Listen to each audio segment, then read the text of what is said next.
In Northern Ireland, there is officially no war. As yet, no winners, only losers.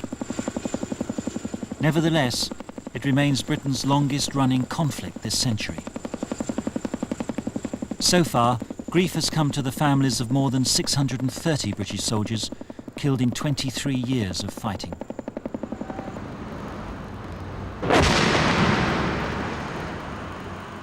On the 25th of May 1971, 27-year-old Sergeant Mick Willits became the first member of the parachute regiment to be killed in Belfast. On duty in the Springfield Road police station, he'd made a routine call home to his wife that Sunday lunchtime. Things were pretty quiet out there. That the weekend had been pretty quiet. My daughter started school that day, so I think that was the main part of our conversation. Had she gone to school all right, or in floods of tears? He was a very good father. He was always a very affectionate person. He always showed his affection to, and his love for the children, to the public.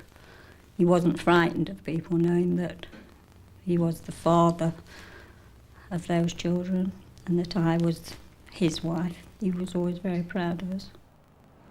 Mick was going to do the guard on that day. We did various duties and we spread the duties in order to avoid boredom, repetition, routine, all those sort of things. And Mick was going to do the guard duty on that night. It was about 8:30 at night and there was a group of people who were in to see the civil police at the reception desk. And then suddenly somebody had come along on the outside of the police station. They'd thrown in a suitcase with, obviously full of explosive, with a burning det cord on the attached to the case, and so obviously something was going to happen. Mick knew the route to get them out of the reception area, and he held the door, ushered them through, got them out, and just as he did that, the bomb went off.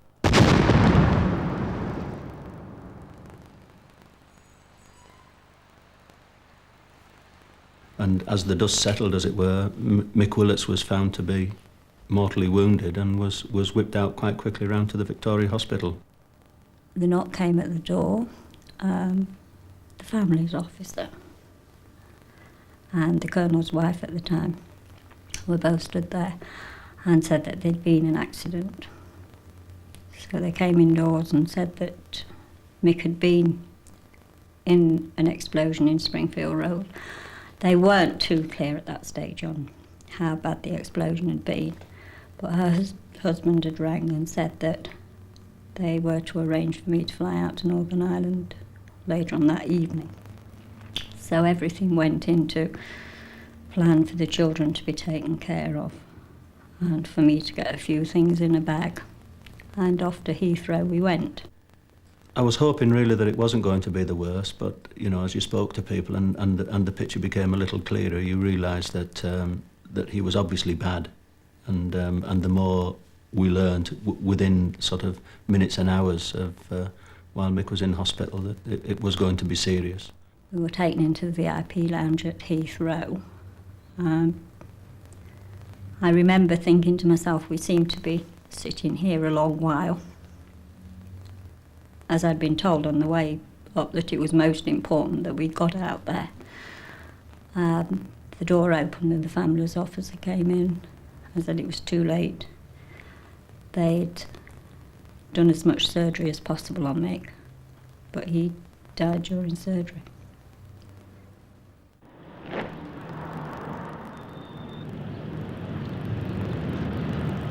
I would say he was just an ordinary chap. I console myself that his actions were purely and simply seeing children there in the police station with their mother. These children were very much the same age as our own.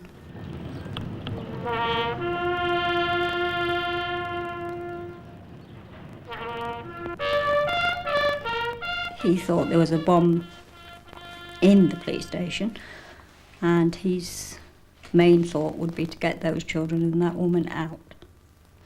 I remember him as if it was yesterday, and I go past the cemetery quite frequently. if I'm up and down the M1 or A1 for any reason, then I call in at Blidworth Cemetery and just make sure he's all right and just pay my respects. He was awarded the George Cross. The George Cross is the highest award that can be given in peacetime. What we all forget is that we are still out there to keep peace. We are not at war with Northern Ireland.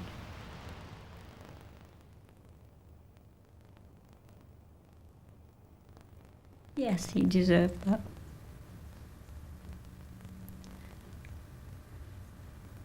Yes, I feel he did. I still enjoy being part of the regiment. I still enjoy the small events that I'm asked to remember him in. I like the private side of being able to think Mick was mine as well as the regiment's. My children choose to feel very privately about the whole ordeal.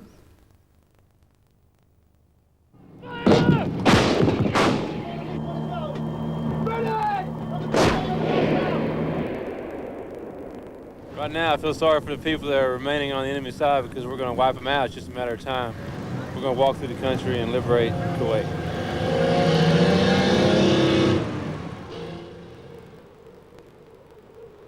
By the end of February 1991, the Iraqi army had had enough. Soldiers surrendered in their thousands, and negotiations to swap them for the few dozen coalition prisoners began. And one day a bloke walked in and said, "The war's finished, you're being released."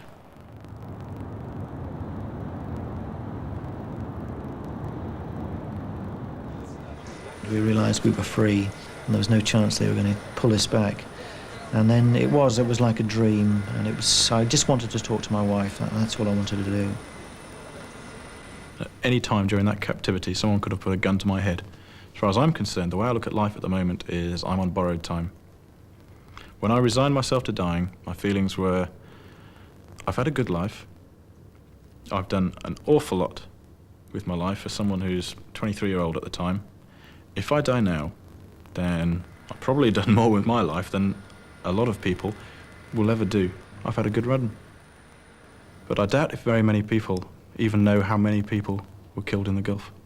And I think that's something that's so sad, that just because we're visual and we can be placed on television into people's living rooms, that and the guys who killed can't be, that they've just been, in a sense, forgotten.